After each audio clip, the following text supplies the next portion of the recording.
Another one. We want that live button there, I think so. Hey, I see your tether, I raise you another tether. And then I shoot rocket. We both did. Marked left. I see your tether that raised my tether, now I have tether. I see your tether, and then I raise my tether, then your tether, then my tether again, then your tether, then my tether again, I think. And then I raise you with well. Let me ask you guys a question. What do you think is the objective of Onslaught? No, just humor me for a second. What do you think is the objective?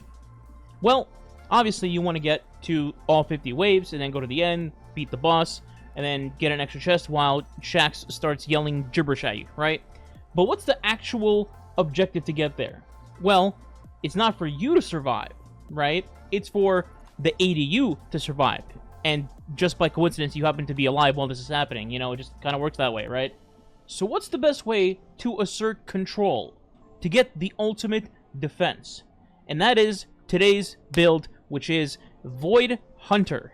Now, I'm sure this is going to piss off a lot of Warlock players and a lot of Banner War Titan players, but I think the MVP of Onslaught is by far and away Void Hunters. Specifically, I'm talking about two variants. Number one is Orpheus Rig Hunters, and number two, and a little more niche, but still very powerful, Gerfalcon Hunters. Both of these are insane for getting any sort of control on any part of the field, whichever map you want to do. You can just lock down entire armies of ads. And that is what separates Hunters, Void Hunters, to be the MVP of Onslaught, in my opinion. Whereas, Warlocks, yeah, you protect yourself and your teammates, but you don't protect the ADU. Banner Titans, you protect yourself and you just slaughter things, but you don't control the enemy. You could be easily outnumbered while half the enemies go on the ADU and just stand there, you know, like invisible marauders, and you will still have your ADU taking damage and could eventually just explode. You can't control every single thing at the exact same moment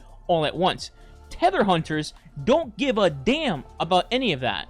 And let me ask you a follow-up question. What is the one thing that you as a team struggle most as, especially on Legend Onslaught? I think most people would say things get out of control, you get overwhelmed, and you just can't contain everything.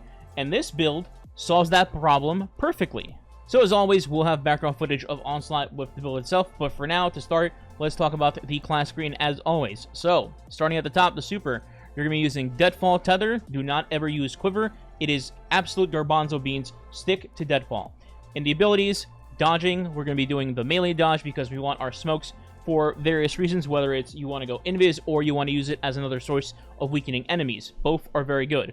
Jumps don't matter, but I have triple jump, snare bomb, and then lastly, vortex grenade, just to have a wide radius of wherever I throw my grenade to suck people in, and then make a bunch of ads weaken at the same time. Then for aspects, we have Vanishing Step, which is just simply when I dodge, I become invisible. This helps in multiple ways during Onslaught runs. We'll get into that in a second.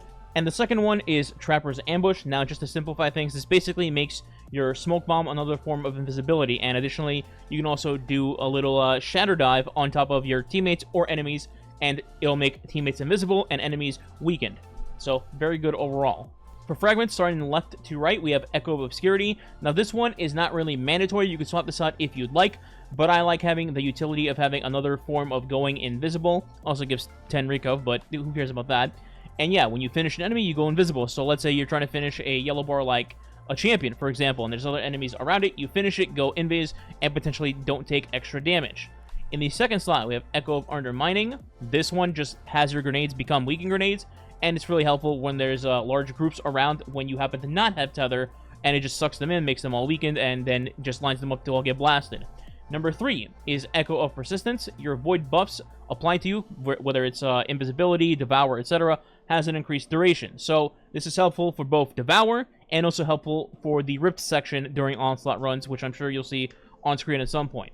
And number 4 is Echo of Reprisal. Final blows, when surrounded by combatants, grant super energy. Given that Onslaught is literally just a giant defense horde mode and you're surrounded literally 90% of the time, this is a great fragment to use because you get to your super back even faster on top of already using Orpheus rigs. Here's the Rift clip, by the way. Simply put, you just have camo on demand, so you take the Rift ball, run down the line, maybe get halfway through, and then pop invis, whether it's your grenade or your dodge, and then you're just on your way home, straight to the end, you dunk the ball, everything dies, and then you go through the portal. Extremely simple. Briefly covering weapons, starting at the top in the kinetic slot, I had Riptide for this build because of 2 reasons. Number 1, it's a multi-champion stunning weapon, given that you can stun overloads and unstops, and also freeze barriers. And also this weapon gives you a stasis debuff via chill clip you can apply to bosses to make them weaken, and then you can do extra damage. Then in the energy slot, it's kind of a toss-up to whatever you want, but personally I went with a couple of things.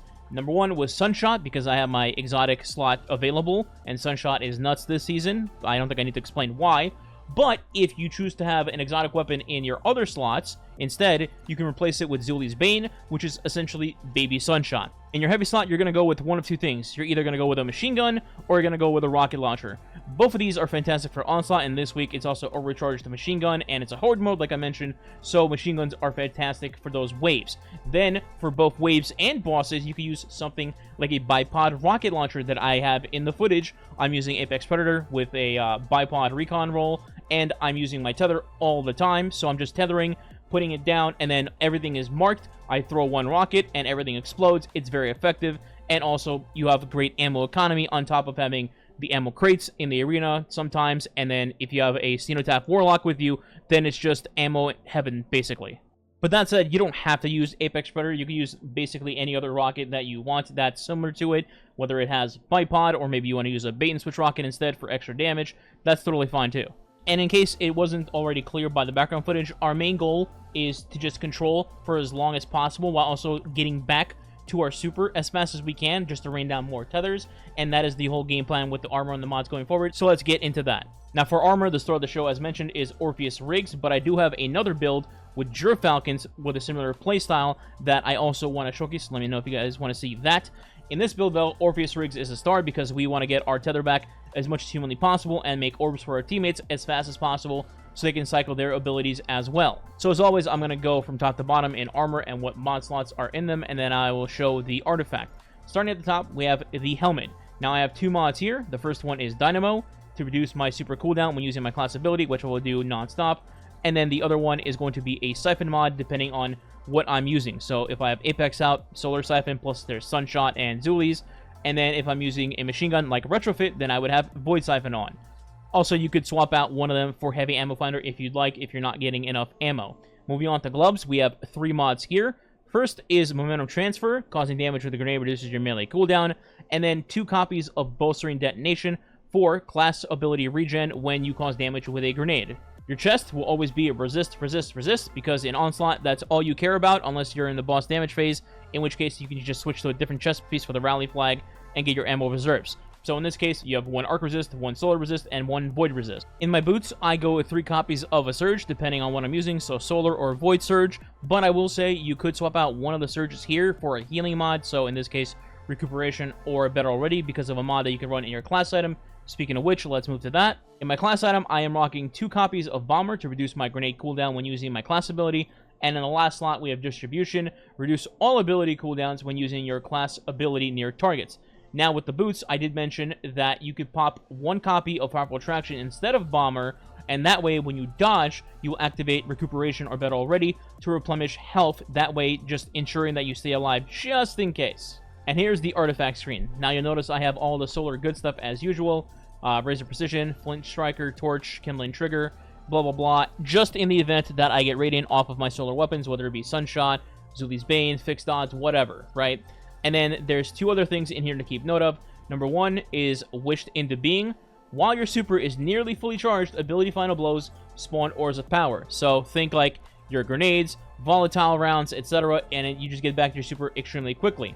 And then the last thing is Argent Ordnance. This is in the event that you're using rocket launchers, whether it's bipod rocket launchers for trash mobs, or using like a full-blown bait-and-switch rocket on bosses. Either way, you get a ton of orbs in these situations, so you might as well use Argent Ordnance to get some extra damage out. And that is it. That is what I think is the MVP build of Onslaught. As always, I will have the dim link available for this build in the description below in case you want to try it. Mess around with it, let me know what you think. In the meantime, if you want to support the channel, please consider subscribing today. It does help the channel grow and is much appreciated. And if you want to go the extra mile, leave a like and or a comment below to help as well. If you don't know what to comment, you could just leave MVP as the comment. Now, if you'll excuse me, I've had like 2 hours of sleep every night since Onslaught launched, so I'm gonna try to pretend like I can actually fall asleep. Thanks for watching. I'll catch you next time. You cannot defeat the 35 inches of Shax!